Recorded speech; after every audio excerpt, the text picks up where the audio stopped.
fecc yi moom dara baax. jërë ngeen jëfati ci ànd bi ak seen programme Walf TV Walf FM ni ñu koy amalee talaata bu jot seen émission keppaar gi dellu si waat fas yéene waxtaane nag jamono ji lu lëmbee Sénégal rawatina Ndakaaru muy fecc bombaas dinañ ci dugg lu bari ba xam ndarka la ak nañu koy defee ak fan lay nekkee ci biir réew mi waaye laata ñoo sori dañuy nuyu suñu invité Ndiaga Fall nuyu nañu la. maa ngi lay fay Ndeye Coumba di nuyu ñi nga xam ne taamu nañu di seetaan émission bi di keppaar gi. doon émission tamit bu yeete tamit di informer tamit di alerter. Ndiaga Fall ñoo bokk kër gi ngay yëngatu ci thème du jour waxal. voilà maa ngi Ndiaga Fall may présenté wu nekk ci kër gi yor fii ci benn émission bu ñu naan thème du week-end ànd ci ak équipe yëpp di si nuyuwaale sama équipe sama professeur Serigne Bara waaye tamit ñu bokk jeudi bi ci petit déj bi tamit ci wàllu télé bi muy groupe Walfadjri tey nga taamu ma ngir invité ma ci keppaar gi. waaw ndax li ngay yëngu ci wàllu fait divers. voilà balaa ñoo wéyal laaj ak tontu dañuy teewlu rek micro-trottoir bi nga xam ni def nañu ko ci askan wi ba xam lan la ñu xam ci fecc boobu ak liñ ciy dégg ci biir Ndakaaru ñu dem régie fekk fa El Hadj Ndiaye ak Cheikh Tidiane Ndiaye ñu dégtal ñu élément ci laaj ak tontu. moom dara baaxu si ba démb rek maa ngi si wax waaw démb ñu ngi génne benn fecc bi ñuy wax lan nu mu tudd ci fecc bi sax xamatuma nu mu tudd parce que dafa ñaaw goo xam ne rafetul. parce que ñoom ñu ne fecc boobu sax ñoom ñu ko fecc bëccëg duñu ko fecc si mili seen waajur yi parce que xaaju guddi lañ ko mën a fecc comme nga fecc boobu baaxul. fecc yi de moom man ni ma ko gisee rafetul parce que léegi da ngay gis ñoo xamante ne dañuy fecc ay fecc yu bon di fecc ay fecc yu bon ça veut dire ñuy def daal naka sudul noonu comme soo seetloo jamaïcain yi xam nga foofu la ñuy xool léegi internet bi da leen di internet bi ba pare te internet bi xam nga dafa am ay fecc yoo xamante ni du suñu culture ñoom nag yooyu la ñuy xool di ko jéem a imiter. fecc yi moom de li ma ci xalaat lu bariwul la déjà le fait que nga wax ne buñ koy def dañuy làqatu rek mooy wane ne loo xam ne baaxul la parce que li ngay def di làqatu loolu lu bon la quoi. fecc mi moom xaw naa ñaaw tuuti bu ma sañoon daal ñu gën kaa rafetal. man li ma gisee moom ñaaw na trop daal parce que Sénégal dañoo commencé perdre yenn valeurs yi xam ne moom la fi maa ngi bàyyi woon. dañoo bëgg ñun daal njaboot dañoo bëgg mu deñ parce que daal loolu yàq baaxul daal day yàq dëkk bi. éducation de base dafa baax ci xale daal ndax xale si tout tànk bi nga koy soo bàyyi mu demee toll ni yow du doo ko mënal dara. ñu def attention te bàyyi yenn fecc yi daal loolu rek laa xam. waaw il faut que ñu punir rek suñ ko defoon benn yoon ñaari yoon rek dootuñ ko gis nit mun nga bégal sa bopp mun nga divertir sans pour autant ngay def naka sudul noonu loo xamante ne nit bëggu ko yàlla bëggu ko kenn bëggu ko ci wax. li ñuy feccee dafa ëpp daal waaw dafa ëpp lool sax. dama leen di wax ñu gën koo rafetal daal gën a nëbbu cëri waaw.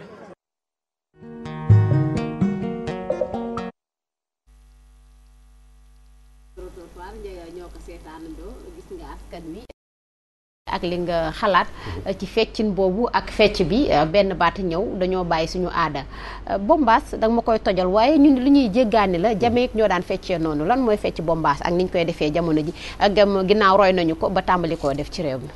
jërëjëf Ndeye Comba bu ñu la ko dee tojal ci njëkk gi rek wax nga ko fecc la boo xam ne dañ koo jéggaani ci réew bu ñu naan Jamaïque di réew bopp marle pour nit ñi ko xamul biñ ko andee dañ koo njëkk a andi ci ay jiital son bi maanaam musique bi mélodie bi moo njëkk bi ñu xamee ni andi nañu mélodie bi ñu def ko yóbbu ko ci boîte de nuit yi commencé ko nag bi clip bi yegsee ñu di ko seetaan gis ni réew moomu ñoo ngi koy fecc bi pour ñu wax ko nit ñi xam mooy comme image bii ñuy gis nit dalay jàpp mel ni buret yaa ngi daan fee dégg bu ñu nee buret xel yi day dem ci leneen lu daan am ci cinéma yi muy ay film porno ñu naan acteur bi da koo buret tey acteur bi da koo buret ci film porno tey fecc boobu moom la ñu andi jël ñaari tànk xale yu jigéen yi jëmale ko kaw ku góor ki jël kanamam def ko ci kanamu xale bu jigéen bi fecc bi bu ñu ko dee fecc day mel ni lëmbal ndax riiti lay doon boros lay doon damay wax ni c'est-à-dire que bombante la xale yu jigéen yi di bombante def ko nag ci boîte de nuit yi mu njëkkoon ci soirée discothèque jël ko daan ko fecc ci soirée discothèque ak morceau waa Jamaïque mais léegi dañ ko dem à la fin ñu andi ko ci soirée sénégalaise yi bi ñu ko andee dafa mel ni dañ ko doon yoot la woon yoot gi dañ daan jël benn chaise teg ko jël xale bu jigéen bi muy fecc chaise bi bu dee fecc chaise bi ñuy jekk ba ci yàgg xale bu góor bi moom it ñëw ci kaw chaise bi ñuy riisonte di bombante mujj ñu ni am ñoo xam ni ci boîte de nuit yi ruus nañoo feccante ñu leen koy gis ci ay kër kër yoo xam ni mot de passe la ñuy dawante mot de passe yooyu Ndeye Comba mooy man damay am samay xarit xale bu jigéen bi am ay xarit 20 personnes ci ay góor ànd ak seeni gel parce que damay wax ni man ni ma ko sentiré ki jàngale ci nga koy waxee ànd ak seeni gel yooyu doon 20 personnes muy 20 personnes yu góor ak 20 personnes yu jigéen luy benn kër teg fa morceau ya leen neex di bombaas mais bombaas boobu day andi yaram bu tàng damay wax ni face ak neutre Ndeye Comba fu ñu dajee courant am buñ ko commencé ci boîte de nuit ba seen yaram tàng souvent que ñoo ngi koy yeggalee ci toilette yi moo tax boîte bu jeexee soirée bu jeexee duggal ci boîte ci toilette yu bari da nga fay fekk ay capote yu ñu utiliser ba pare gis nga Ndeye Comba mu doon fecc boo xam ni ñun moomuñu ko damay wax ni slave blues funaana gars yi léegi dañ koo xeeb xam nga lu tax parce que bombaas bii nga xam ne moo xew léegi xam nga bu njëkk amoon na fecc bu fi andi woon coolu bari Ndeye Comba ñu tuddee ko couché yaa ngi fàttaliku feccu couché boobu yàggu fi fecc ca boîte de nuit ba jàpp leen am fu ñu leen téye woon mais dama ni ñooñu sax est-ce que yabuñu leen xam nga lu tax ma ne yabuñu leen mooy bi bombaas bii commencé nga xam ni moo ngi xew ci boîte de nuit yi ci ay kër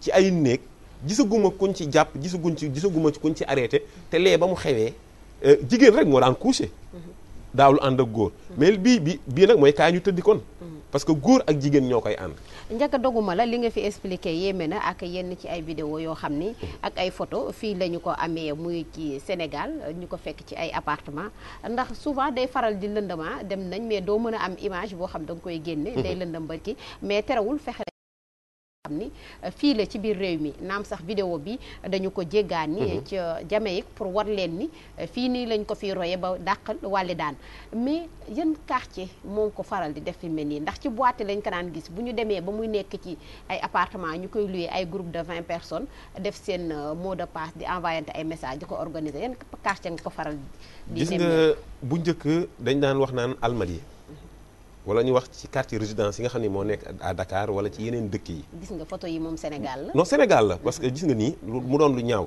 tamayaangoo gis nga Ndeye Comba dañ daan wax naan ñu moo ngi xew ci ay quartier résidence gi man bi ma fekkee Yoff la am la ma fa dugal du ma ko expliquer parce que du ma wax gardien du ma wax safoo du ma wax ña fa organiser. sa liggéey ngay def sama liggéey laay def fexe naa ba dugg fa te bu ñu la waxoon ni la Yoff gi lay amee doo ko gëm parcelle gii ñu ko fay def nag doonuñu ñoo xam ni dañuy for ay téeméer ak ñaar téeméer du ko organiser léegi ñu nekkoon ci ay fan résidence ñu nekkoon ci ay almadi tey ñoom ñoo dem ci banlieue bi parce que xale yu jigéen ñi ñu bëgg ci banlieue bi la ñu nekk da ngay gis ko tàggu yaayam ci boutique bi wala tàggu baayam ci benn école wala benn salon daw dem ci quartier bi nga nekk 5 minutes 10 minutes la nga dem bombaas ñëw toog wala ngay baagante di ñëw 5 minutes nga daw dem sa kër dikkaat te xam nga ne fecc bombaas li si gën a garaaw mooy que ndey kumba du ma fecc ak ku ma xamul parce que plaisir lañ ciy wut te plaisir koo bëggul du la ko jox sa far ngay àndal ki nga sentir ni mën na laa jox plaisir parce que fecc bi feccu plaisir la rek ki nga sentir ni mën na laa jox plaisir kooku ngay àndal ci boîte de nuit bi moom ngay feccal bombaas seen yaram bu tàngee leneen mën na caa xam. bu dee koñ yi ci noonu lay non dem bu dee koñ yi tamit gis nga xam boîte de nuit yi mais léegi sax am na beneen boo xam ni moom la ñu tuddee waat rek piscine party dañuy louer benn auberge bu am piscine wala salle bu mag ci auberge bi wala ci hôtel bu am piscine wala salle bu mag ci benn hôtel wala ci kër goo xam ni résidence lañ ko tuddee di ko wax di appartement yoo xam ne dañ koy louer mais attention camp yi nga xam ni camp militaire yi nga xam ne dañoo am piscine may alerter ministre des forces armées général bi muy dañuy louer ay nit chaque dimanche pour ñu organiser fa ay piscine party te nii lay demee te ci ay camp yoo xam ne ñoom ñoo war a yore public yooyu tamit day xaw a doy waar lool. Ndiaga su ma la déggee ndax lieu yi nga fi wax yëpp yu cher la kon xanaa ñoom dañuy xaw a yor. moo tax ma ne la ñi seen baay yor ñoom ñoo dem faranto ñi seen baay yorul. boobaa ñoom ñooy fay ñoom góor non góor ñooy fay. wala jigéen bu yor te bëgg faram. parce que affaire de fayante la maanaam dañuy fay da ngay louer appartement bi. chaîne musique ba fay nekk DJ ba da nga koy louer da nga koy fay. ma may la ci loo xam ni moom la. ñiy tëgg soirée sénégalaise yi. ñu fàttali numéro yi bala ñoo continuer ci woote bi léegi ubbi nañu ligne bi mën ngeen a bokk ci waxtaan bi ci 88 628 99 94 ñuy waxtaane tey fecc bi ñuy wax bombaas ak ni ñu koy jëfandikoo ci Ndakaaru. bala maa ñëw ci ñi koy tëgg muy DJ yi wala animateur bi nga xam ne moo yor microcentral bi tey tëgg damay ñëw ci ni ñu koy solo bombaas. dafa am solo. dafa am colli boppam. ay base akub sër du fa dugg. te bala ngaa dugg xam nga nu muy demee. sa portable da nga koy bàyyi ci buntu bi. waaw moo tax mu naqaree am benn. moo tax pour nga am film bi problème la. lépp luy xeetoo loo xam ni. mën na génne son. wala ñuy génne film dañ koy bàyyi ci buntu bi dañ lay visiter. te niñ lay visiter mënoo rawale portable xam nga lu tax. jupe slip ngay duggee. zip tennis. baa. te bàyyi xale yu góor yi xale yu jigéen yëpp presque xotteeku nañ parce que lii mënoo koo sol mënoo koo fecc ak baabu yàgg imagineel ki koy animé xam nga yu muy yéen moo lay utiliser mooy moo yi ngay dégg nii wan ma sa pointure ban pointure a fa am du ay dàll yu ñuy sol wan ma sa waaw wan ma sa kanam wan ma ni nga koy defee allo ma yër Ndiaga balaa ngay egg gën a sori ci moo yi ak yi ñu fay jëfandikoo dafa am ku nekk ci bu mu jokkoo bi ñu jël ko ba noppi allo. allo salaamaaleykum. maaleykum salaam. ñu ngi. di ziare sa mbokk moom toog. yokkal kàddu gi tuuti. waaw na ngeen def. ñoo ngi sant alhamdulilah. ñu ngi def tur bi quoi ñu ngi wootee Parcelles. waaw ñu ngi lay déglu. ñu ngi am jàmm. ñoo ngi sant bu wér. man lii dama ko mos a dund quoi. ñu ngi lay déglu. amoon benn xale bu jigéen boo xam ne mu ne daf maa bëgg ñu ànd dem soirée. xaw ma ne soirée bi lii la. nii lay mel. mu métti ma lool. keroog noonu laa ko bàyyee foofu ni xaw ma moom fa la fanaan xaw ma fa la yenn xaw ma fa la dem. foofu laa jaaree ak moom bàyyi ko fa. ba léegi damay woo du ma ko nangoo jël. ba léegi. day ñëw suñu kër du ma ko faale. nit ki nag su ma lay bëgg dama lay bëgg rek yàlla tax. moom dafa maa bëggoon ngir yóbbu ma ci soirée yàq ma sama avenir. gis naa fa loo xam ne mu juddoo ba léegi mosuma kaa gis. ci cëlin du bon. ci defin du bon. balaa ngaa dugg rek da ngay xam ne lii. du jur jàmm baax. yàlla seetlu ne jour boobu fanaanuma jour boobu. man ba ma yeggee mu ne ma lii la ñu def boobu laa rocce ko ndànk ndaw ñibbi. bàyyi ko fa donc jullit laa. soirée ba fan la woon mën nga ñu koo fàttali ban quartier lañ ko defee. damay bañ a tudd waaw. da ngay bañ a tudd quartier bi. laaj ko ndax boîte la woon wala ci kër. boîte la woon wala ci kër. waaw ci boîte. ci boîte la woon. waaw ci boîte la woon quoi. waaye. mais boo nekkee jullit. ñu yar la. ñu ne ak suñu islam am na loo xam ne yow da nga ko bañal sa bopp. dara dëgg la. waaw boo nekkee tamit koo xam ne am nga kilifa. man dama jàpp ne ñu amul kilifa rek ci sa ñoo fay dem quoi. waaye te ku ci am kilifa ku ne rek am loo bëgg xam ëllëg dana jot nga layee.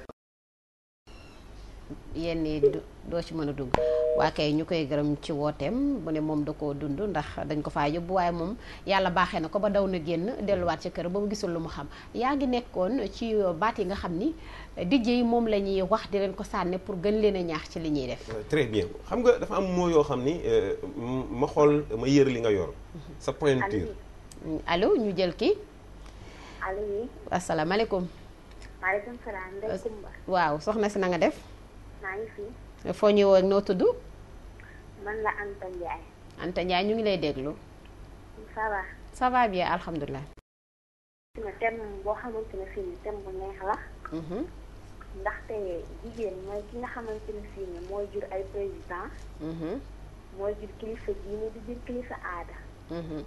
kon nag war na nekk ki nga xamante ne fii nii mooy kii sàmm boppam. ba kenn du ko yeb daal. yéeme na. léegi nag lii boobu thème bu ma neex la. waa. jërëjëf. Anta. Anta. jur député yi ministre yi yépp daal. ndaxte Seex Ahmadou Bamba Xaadim Rasuul fa jigéen a ko jur. Maam Maodo Malick jigéen. te diine boo gis jigéen moo ko jur. wàllu boo gis tamit jigéen moo ko jur. tey daal keppaar bi nekk na lu neex daal. jërëjëf. comme naa ne bàyyi.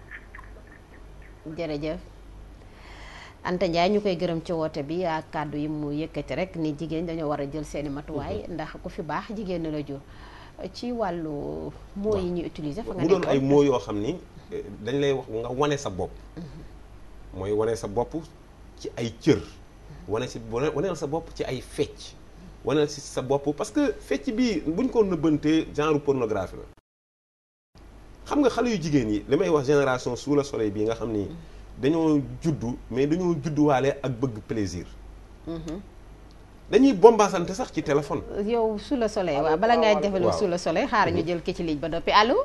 allo salaamaaleykum. maaleykum salaam. soxna si na nga def. ñoo ngi sant fàttali tur bi. tur bi dama koy leb. ah da nga koy leb waaye ñu ngi lay déglu. waaw man damay laajte lii fan la xewee. waaw. Sénégal gii la amee. fii la amee. Sénégal gii la xewee ngeen ak fekk bi nu mu tudd bombaas wala bomban. waaw nañ ko jël mboobu bombante ndax mu gën a neex ci ciy nopp. waaw mu ñu moo indi. te lii ñaawlu nañ ko trop. ndax lu mel ni Sénégal tey ñu ne 95% yi musulman lañ. jëf ju mel ni ñu koy defee ci réew mi te ñu koy def noonu boo leen seetee ñu ne ay jullit lañ pour jullit lañ wax. loolu ñaawlu nañ ko trop trop te lii état bi war nañ koy jël matuwaay. jërëjëf tey kaset bi bu ñu ko seetee ñu si bëri ku ko seetaan tey di nga xàmmee sa mbokk wala ku si def lu jagat.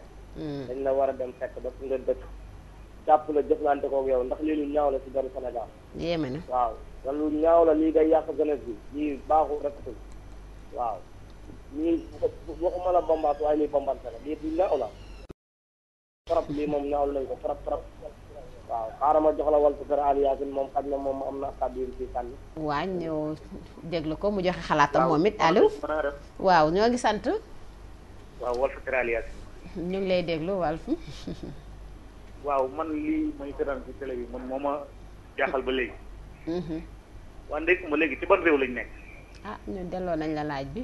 réew moo xam ni suñu mag ñi baax ñi ci tëdd tëdd ba nga maam borom Tuubaa tëdd fi fii de asmaan tëdd fi ah alaaj la ñu tëdd fi ñu bañ a génn di def ci maas yi ñaaw yi ci biir réew mi ñu toog di leen seetaan état bi am na ci part de responsabilité.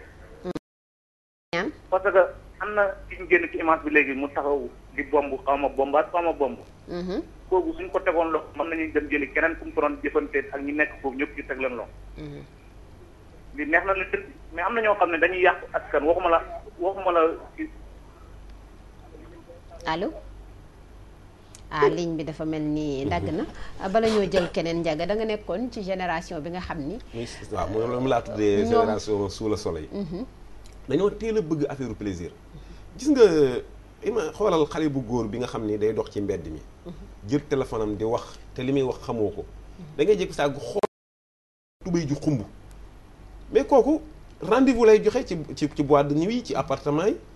kooku boo ko invité bombas bokkul ak xale bu góor bi nga xam ne dañu koy invité bombas mu jommi. mu daw mais kële nga xam ne day wax ci téléphone ci mbedd rek tubéyam di xumb. boo ko invité bombas mu ñëw. waa ci ban âge la ñoo koy faral di yëkkati ndax yaa ngi wax génération sous le soleil ci ban âge la ay 25 ans 20 ans wala 18 ans. damay wax ni gis nga ñi masooragul diggante 17 ans yi. jëm 15 ans. waaw ñoom laa tuddee génération sous le soleil. 17 ans jëm 15 ans balaa nga may gën a tojal génération sous le soleil. ñu jëlaat ki nekk ci bu mu jokkoo bi ndax ñoom it ci lañ bokk allo. waaw salaamaaleykum wa rahmatulah. maaleykum. woote. Modou Ndiaye Touba. Modou Ndiaye Touba ñu ngi lay déglu. waaw ñu ngi leen ziar bu baax. di ziar si Ndiaga moomu. ñu ngi lay fay Ndiaga Fall mu ngi lay fay. waaw ñu ngi ziar bu baax a baax a baax. loolu ñu gis de moom daanaka lu bon a bon a bon sax moom. ndax ñooñu ñooy liñ naan Sénégal taw beeg inondation beeg yooyu. jëf yu mel ni dong moo ko waral. ci ay gone yoo xam ne nee nañ ëllëg ñoo war a jiite ci réew mi. réewum Sénégal day man de gis naa ne bu fekkee ñii ñoo ko nar a jiite ji. réew mi torox lay doon yi. te lu mel nii waruñu koo bàyyi ci société bi. wax fan la nekk ak ña ko fay def. ñu koy organiser. waaw police jël si leen. leer na ndax lii ni man ci waajur yi la njëkk a tàmbalee. lan laa njëkk a contre sax lan mooy baali. bañ ne turu baali rek bala am fa tàmbali. te am fa moom bu xasee tàmbali dana xañ ne ci biir. bul xam fa mu yem. te lii moom nee nañ bombaas la ko ma bombante. mais comme nii ñu koy defee nii moom.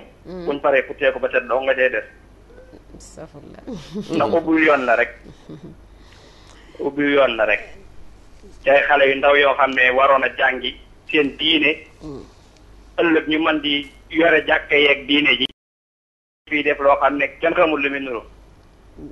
dama leen di ñaanal yàlla na leen yàlla alak rek ndax lii moom du yëf ni.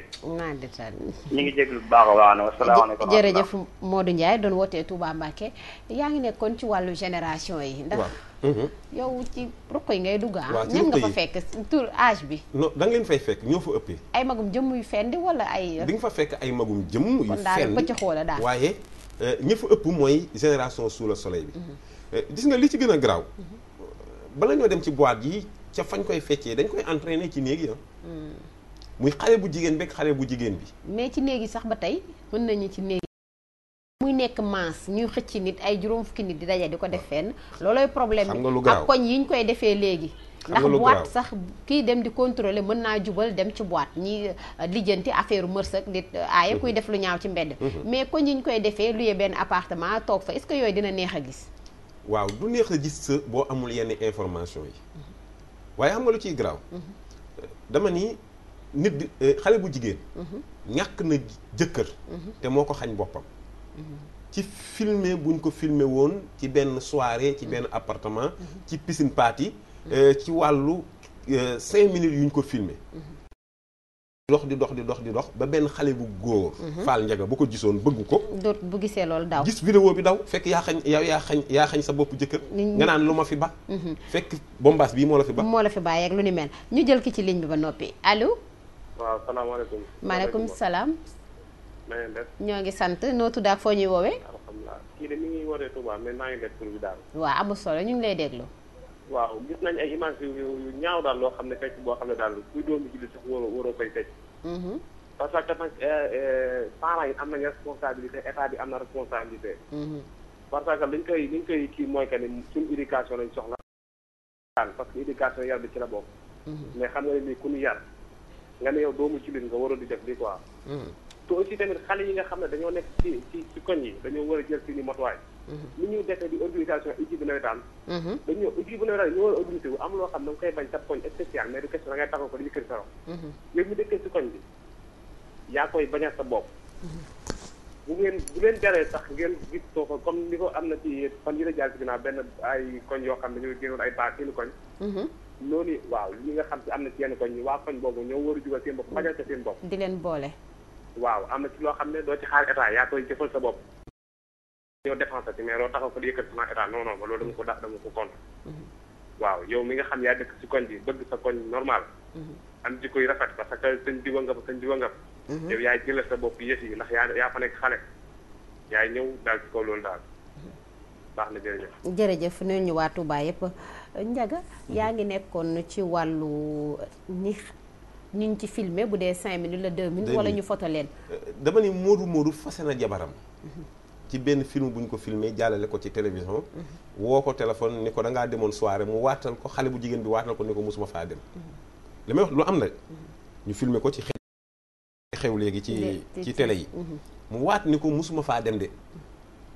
mu ne ko pourtant man seetaan maa ngi nii di la seetaan ci télé bi di la seetaan kon dama ni bombas piscine party nit xale bu jigéen xañ nañ la xañ nga sa bopp jëkkër te bombas bii moom moo la ko xañ ci vidéo bu ñu la filmé 5 minutes moo tax dañoo muus nag mooy vidéo du fa dugg portable du fa dugg waaye ñun comme dañoo xarañ rek dañoo suñu kem talaaka kattan ba waaw daa dafay mën a am dara ndax looy wax lu ne dañ ciy bëgg firnde ndax ñu bari boo leen wanul woon vidéo ni wala image duñu nangu ni ci Sénégal lay xewee allo ñu jël ki ci ligne bi ba noppi allo waaw allo sant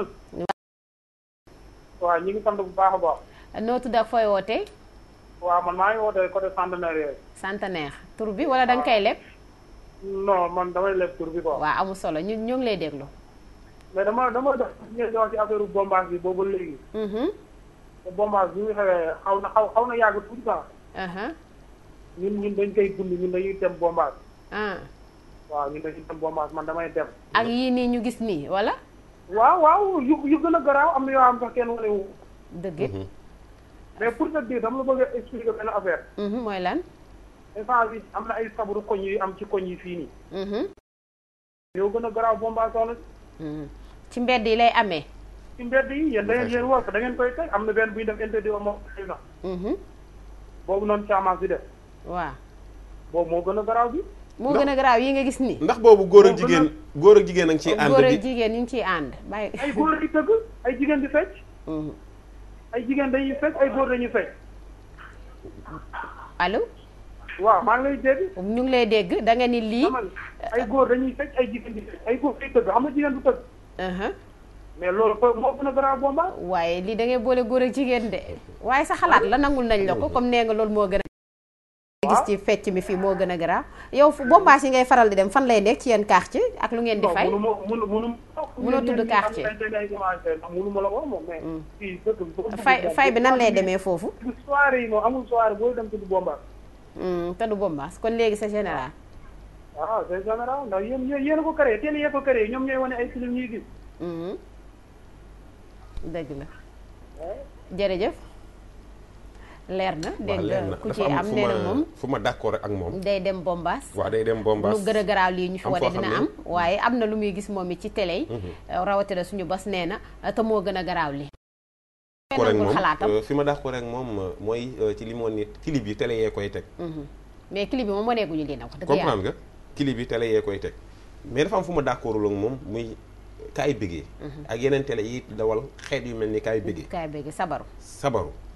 mooy wanee guñu lu mel nii man maa gën a contre xeet yooyu mais wanee guñu lu mel ni bombaas ci biir sabar xam nga lu tax wanee guñ ko mooy sabar yooyu gars yi di filmer nangu nañu ñu filmer leen mais bombaas nanguwuñu leen ñu filmer leen waaw loolu de moom am na parce que bu baaxoon ba ñu nangu ni sabar yi nañ koy filmer di ko teg ci télé yi ñoom tey koo sa danaan la carrément du nang sax kanamam feeñ danaan la bu ma filmer ndax nangu la wax fi ñu koy defee ndax nangul wax fi ñu koy kii xam nga sabar yi wax nañu ne géejawaay lay am wala banlieue bi wala nangam mais tey koo ci laaj du la nanga wax boîte de nuit bi du la nanga wax kam fay àndal du la wax turam kon nga xam ni kon la ñuy def ci bombas ak bombante moo gën a garaaw ko sabar yi waa ci côté waajur yi yow ban tànk nga yaakaar ñu ngi ko ciy jàng waa bala ñoo wax ci wax waajur yi ñu jël ki ci ligne ba noppi allo waaw salaamaaleykum. maaleykum salaam. soxna si naa def. sëñ bi ñoo ngi sant foo ñuy woowee. Alaaji Mor Kébé di wootee Parcelles. di wootee Parcelles. waaw waaw ñu ngi lay déglu. waaw seetaan nañu image yi yàlla léegi ci télé bi. man image yi yàlla léegi seetaan nañu ko ñu ngi ñaawlu lool.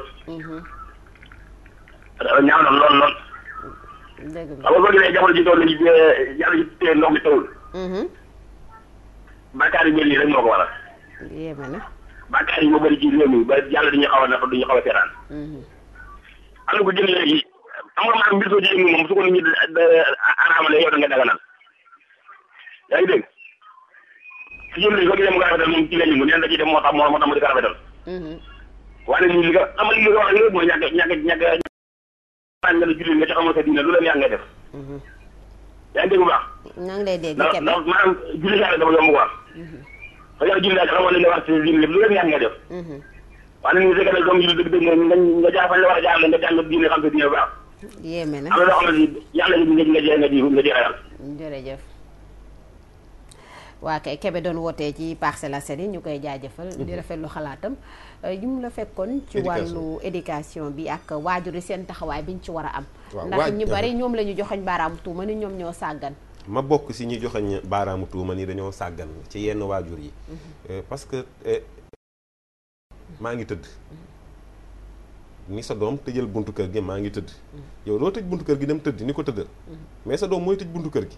ban heure lay tëj buntu kër gi xamoo ko. waaye nag xale yàgg naa dem soirée nag kay xanaa kay léegi la dëkk bi tas rek yow tamit. jamono gis nga suñu loi yi nga xam ne moo ñu ëmb. dañuy dem ba ay jëmmi jamono soo ñu di ko changé. kon yow ñun tamit war nañoo dox ak nag jamono.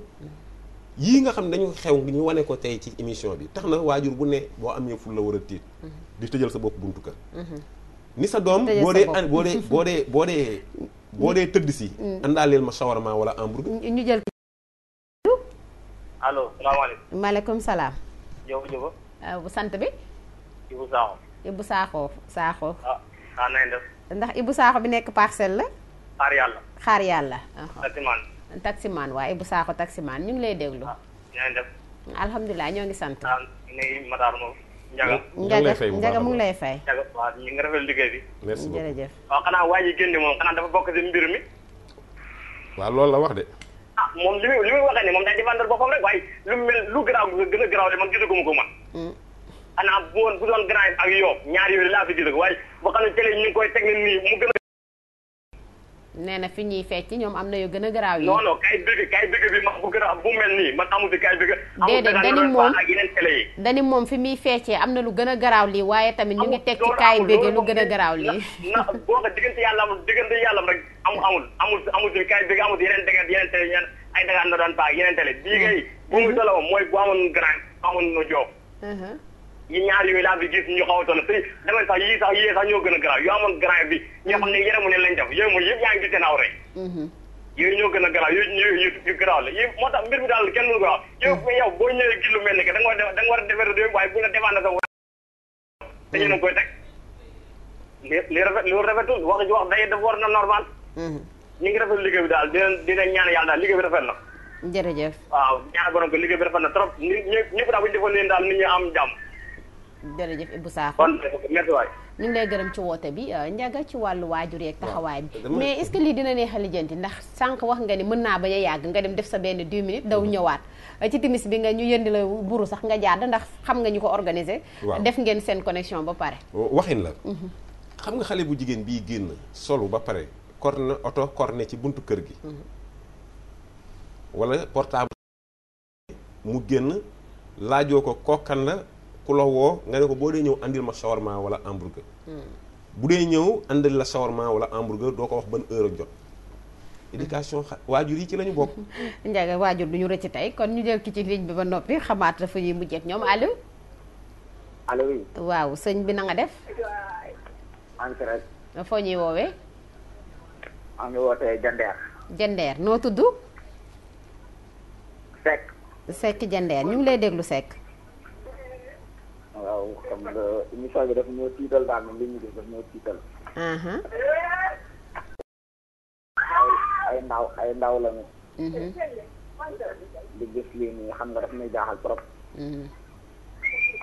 te ñi koy def nii ñëpp ñoo doon magi ëllëg xam nga moo tax mu am jaaxle trop ci réew mi Seck foofu Jandeer déggoo fa bombaas non fii moom yooyu moom am fi moom. fii moom yooyu am na ak seegul fii nii. waaw lii moom dañ koo ñaawlu trop. waaw ñun moom yàlla daa dogal ba teg samedi dañuy dem Dakar. waaye siyaaree na fa yóbbu siyaare suñu sëriñ la war waaye li nga gis yoon yi moo ñu tiital. yéeme na. waaw da nga lay gis ay gone yoo nga xamante ne li ñuy sol nga xam ne nii. daal yàlla xam na ne yàqu na. doy na waar. waaw te li moom état moo si war a jëm moom wax ci lañ ci mag. jërëjëf. kilifa yi li ñuy wax lépp man ñu si dara de. état rek a ëpp doole moom kilifa yi la. waaw man maa ngi rafetlu émission bu baax a baax. jërëjëf Seck nuyu ñu waa Jandeer yëpp ñu lay jaajëfal ci woote bi ci wàllu waajur yi ñoom lépp ñoom nga ko teg ndax taxawaay bi ñuy am. ci bàyyi seen loxo. damaa dem vendredi passé maa ngi koy nettali. benn soirée sénégalaise. bi ma demee pour ñuy déglu dew ma foon ngir fecc liggéey bi ma fa yóbbu woon ma dem benn soirée sénégalaise gis benn waajur ku góor. ñëw ba ci boîte de nuit bi.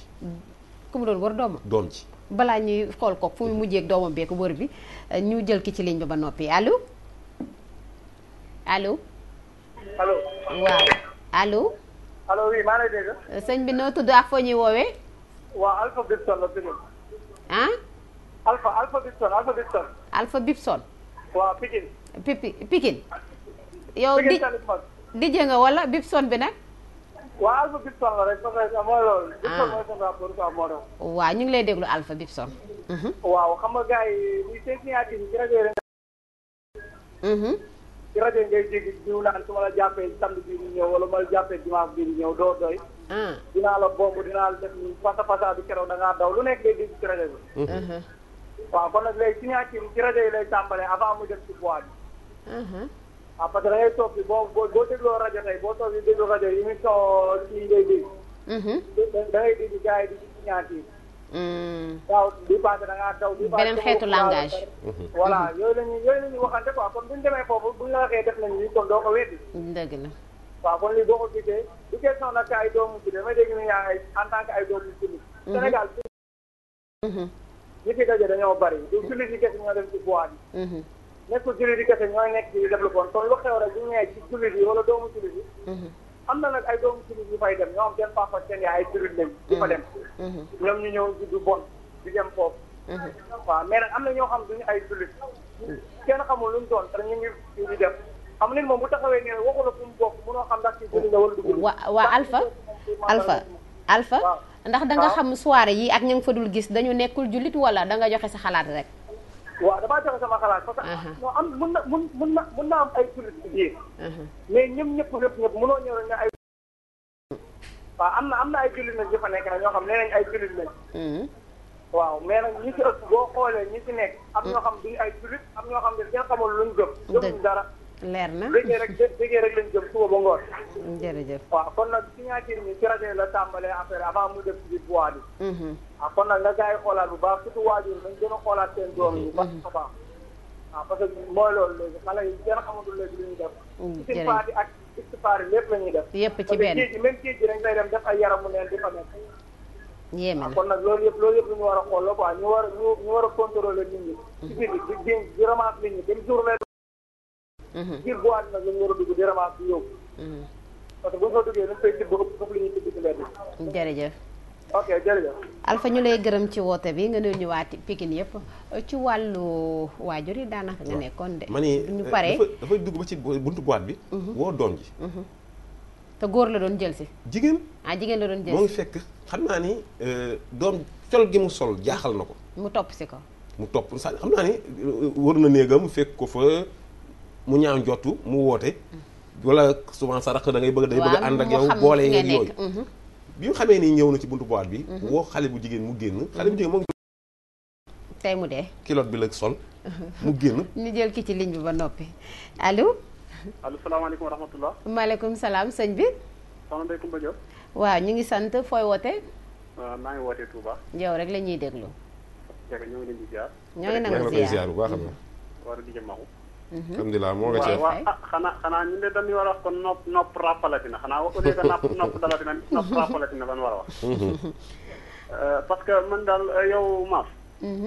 wóor na alxuraan karim bi ma gisee publicité bi ba toog suñu kër ni ma taal télé bi ñu di ko seetaan. damaa fay télé. da ngaa jaaxle. daal ni waaye ñii moom bu ñu sëy moom ci télé bi la ñu sëyante. wallaay. pour wax la rek ni la. ñun xamatuñ exact ñun ci ban réew lañ nekk. ndax li ma jàpp ni mooy li war a am solo bi nga xale. mën na dem foofu. parce que dëgg la toll ci def ko passé ko bàyyi langage la. mais boo tolloo ci def ko lan nga war a def. dëgg la soo ko passé bàyyi ko lan nga war a bàyyi ak lan nga war a jëm loolu mooy important te jàpp naa ñu ëpp ci nit ñi ak man ak ñoom. ñooyam dañuy wax terme yooyu mais xamuñu ko. fi nga doon xale. du teree am jom. doon xale du teree am fulla. du teree bëgg lu baax. am na solo. ndax nit ku ne ci ni nga comporté woo. di ko doxe ñu ëpp ci nit ñi noonu lañ lay jugé. jërëjëf mais lii moom bu ngeen ko génne woon ci télé bi ci def ko tem. dan naan ngir waawal faji da ngeen saytaane di ngeen di wax du dëgg waaye nag xam nga li naan li ne faal na kenn ko joxe lii moom. xaw ma cameraman moo ko doon indi xaw ma ci gars yi waaye moom mention spéciale parce que lii moom c'est très normal ñu reeteet ko. ñu wax ci. ba ñëpp xam ne lii moom mi ngi am ci bois bi. pour nit ñi nga xam ci li war na def très attention pour ñu ba xanaa man dama jàpp xam yow maaf. xanaa lii moom artiste xanaa benn artiste du suyee ci ko fa fekk. xanaa ay sans nii balaa gi mel noonu tëju. sans yooyu la mais xanaa jàpp naa ci benn artiste xanaa moom ñu mu tuuti tëj ñu ko fay fekk. yéen saa yi ab artiste ne fa de mooy wax kaay wane ma. kaay wane ma xool sa pointure. da ciy am. wan ma sa bopp. dinaa la xamal ñaar. ñun daal léegi kon yow maaf. nurootu ñu waa leen wax personne bu perte càlla la ñu la di bëgg a daal. yéeme na. royeetuñu soxna yu baax yi te ñeen jël exemple ci ñoom. demuñu leen. jërëjëf daal kon dèjà ñun moom personne bu personne càlla li ma leen di bëgg a xam daal mooy. yéen waa Walf moom fii ngeen teg seen tànk ñëpp dëgg nañ ci yéen daal lépp luy nëbbutu loo xam ne jàpp ngeen lu yàq société bi bu leen ci xool ku leen ci mere bu leen en tout cas daal ni ngeen def bu daal bu leen ci fay bor bu leen ci leble. jërëjëf waaw ni ngeen ko defee daal ñu déggee Walf bi ñëpp dégg nañ ci yéen daal am na benn waat njàgg bu duggatee. waaw bu leen ko may promotion. ndax am na loo xamante si nii magum jëm woote ci télé di ko wax. nga di ko ci tontu sax perte sa temps la. waaw parce que am na lu wax joo xam ne day tontu boppam daal. dëgg la waaw.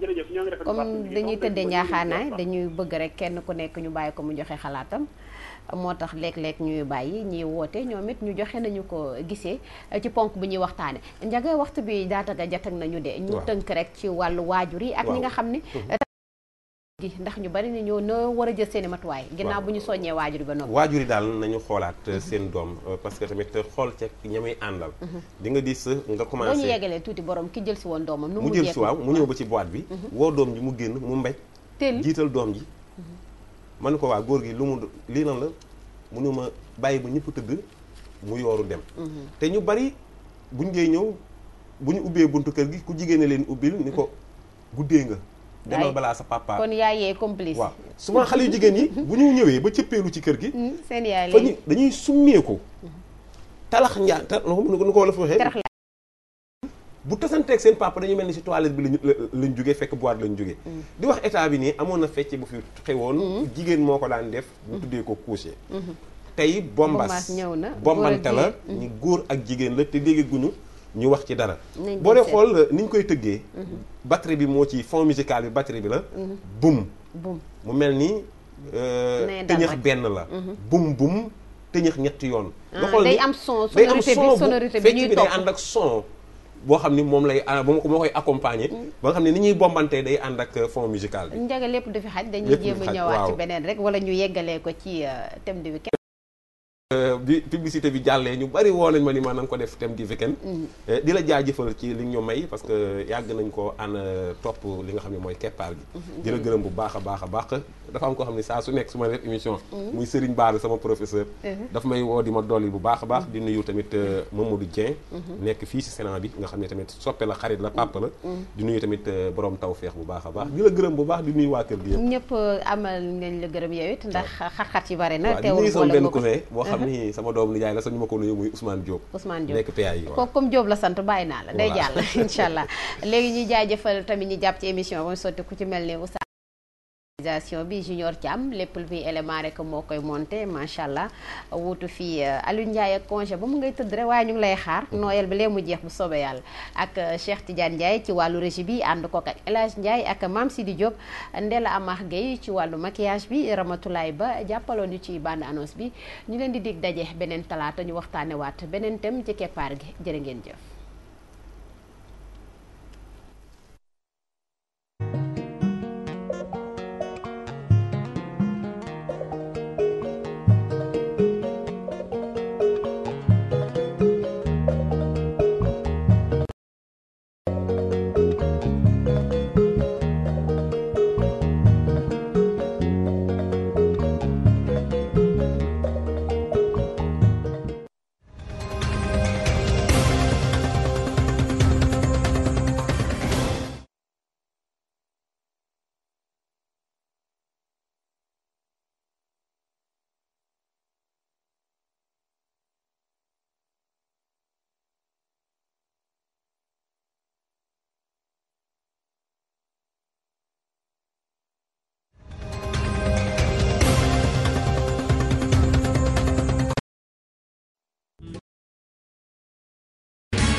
Bonsoir, bonsoir à vous très chers téléspectateurs de Walf TV, bonsoir à vous amis sportifs et bienvenue à vous de jeu. Et nous pensons que vous êtes bien prêts pour faire le tour d'horizon de l'actualité du sport sénégalais.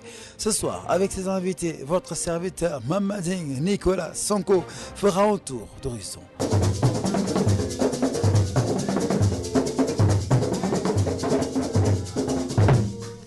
Championnat d'Afrique de karaté que le Sénégal abrite au cours de cette semaine. Vu que c'est le Sénégal qui reçoit tous les étrangers qui vont venir dans toutes les frontières du monde pour venir assister à cette championnat d'Afrique. On parlera aussi des Lions du basket qui ont bien entamé leur deuxième phase de préparation à Malaga. Parce que déjà, des joueurs qui sont contactés, il y en a que vous connaissez, il y en a d'autres que vous ne connaissez pas. Mais je ne pourrais pas, révéler de nom. Dans la mesure où il y en a qui ont demandé l'anonymat. Avec le président Amadou Kane sur ce plateau, on se fera une idée de la tenue ou non du Nawetan à Dakar. Mais bien sûr qu'on profitera aussi de l'occasion pour faire le point sur l'état du stade Léopold Sédar Senghor qui fait peau neuve. Ceci en vue du match Sénégal-Égypte du 5 septembre prochain. Les délais contractuels sont normalement 30 août. On a pris l'engagement d'avoir les ministres pour lui dire que la 15, on va livrer les stades. C'est vraiment très avancé. Pour les projecteurs, les projecteurs qui en fait constituaient la cassette pour les gens, maintenant on est très avancé là-dessus. Nous allons installer un système de haute définition qui nous permettra de faire des levées de doute. Avec Air de jeu, on vit l'actualité du sport sénégalais.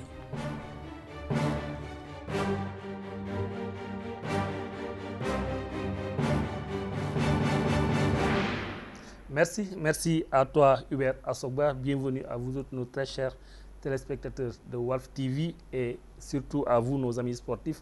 Hubert le disait tantôt, nous avons tous vécu ensemble l'actualité du sport sénégalais. C'est vrai que sur le plan local, ça n'a pas été trop fourni à part les finales.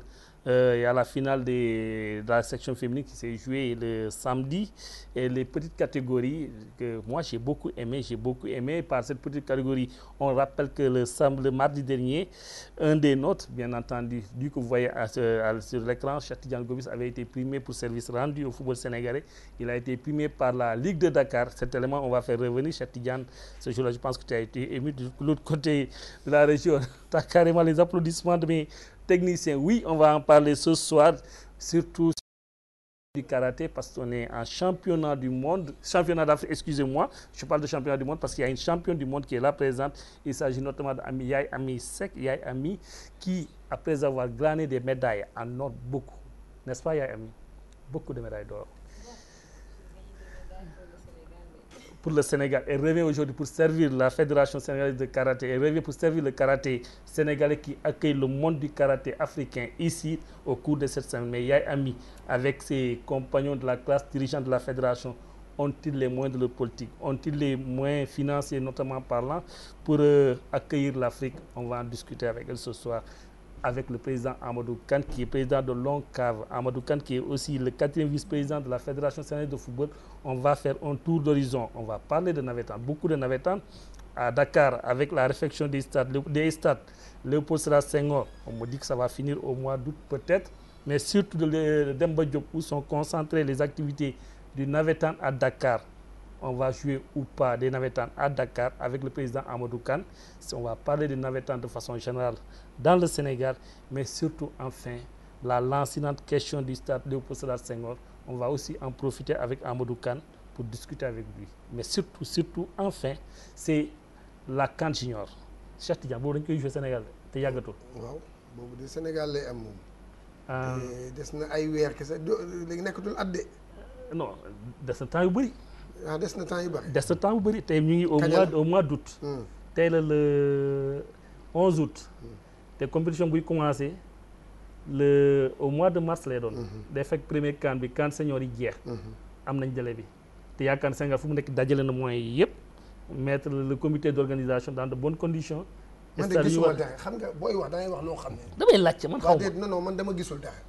comité d'organisation ay moyens woo gisuñu dara on ne sent même pas que le Sénégal va organiser la CAN Junior. Le comité d'organisation est dirigé par une éminente personnalité Mamadou Diagne Ndiaye. man de gisuma ko sax. mais non Mamadou Diagne Ndiaye moo ko dirigé. te loolu Amadou Kane mu ngi ci biir. moom dañ defal point bi yaakaar ne Sénégal waaw defal nag Sénégal ñemewul sàggane nga nar a recevoir le monde du football africain ici en junior que petite catégorie ak ñu ko war a sopp parce que yaakaar naa senior bu naree neex si petite catégorie la.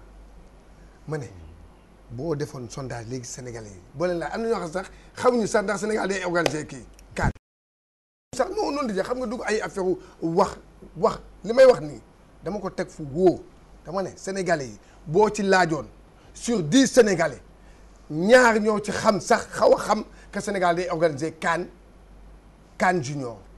te c'est important CAN Junior bi dafa important gis nga fu mu nekk nii man xam na laa bëggoon état du Sénégal le gouvernement en personne jóg commencer régler problème boobu wax ci wax boobu mooy la CAN Junior. En tout cas, nous sommes le président américain est bien entendu là. Nous sommes à 7 à 8 mois de cette CAN. Il a dit on ne sent pas la pré-campagne, l'effervescence qui doit régner dans la compétition. Président Amadou Kane, bonsoir. Bonsoir Nicolas, bonsoir à tous ceux qui sont en train de nous regarder, mais aussi à la Lyon, du karaté. À mon ami aussi Gomis. C'est toujours un plaisir pour moi de venir ici. Tout à fait, merci. Pour parler du problème de sport. Je pense que effectivement le Sénégal doit abriter la CAN 2015 en junior. On est en train de se préparer. Il y a moins de 2 mois, notre équipe junior a livré un match ici contre l'Afrique du Sud. Ça fait partie des préparatifs. Ça ne fait même pas un mois. Ça ne fait même pas un mois. Au-delà de cela, il y a un comité national qui avait été mis sur place par le gouvernement du Sénégal. Depuis lors aussi, peut-être ça ne se sent pas, mais quand même le comité est en train de travailler. Il se réunit périodiquement. Oui, même on est en train de travailler parce qu'il y a des sous-commissions techniques qui sont en train de fonctionner. Et c'est cette fonctionnalité d'ailleurs qui a fait qu'on doit recevoir la visite de la CAF, n'est-ce pas, à partir du 22 de ce mois, pour voir les infrastructures sportives surtout, mais aussi la sécurité dans laquelle le Sénégal va organiser cette Coupe d'Afrique.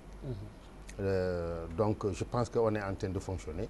C'est vrai qu'il reste peu de temps, mais j'ose espérer que ça va se régler. C'est ce qui a fait d'ailleurs que sous l'autorisation de l'État du Sénégal, la fédération avait demandé, obtenu,